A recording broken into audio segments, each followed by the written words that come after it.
Hey guys, Quick Creator here, and as you know, it's a brand new year, and what better time to learn something new and level up your skills than today?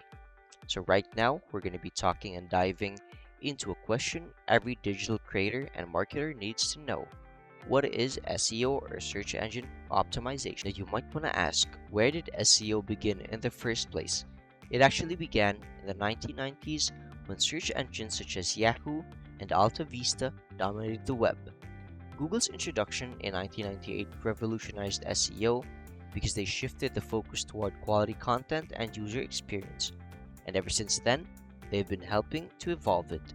That's why every time they release a core update, people always analyze the repercussions and other tweaks that they've made. To put it simply, it's the process of improving your website to rank higher on search engines such as Google or Bing. And why does that matter?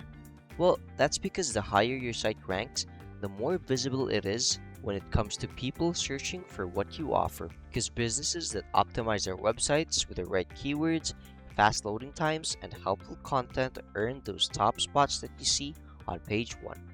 That's SEO in a nutshell. If you want to dive deeper, hit that like button and subscribe for more tips because Quick Creator is going to be releasing more SEO course guides in the future. We're going to be starting off with the basics just like this and heading on over to intermediate, advanced, and a lot more topics and categories. Thank you so much for watching, and I'll see you on the next one.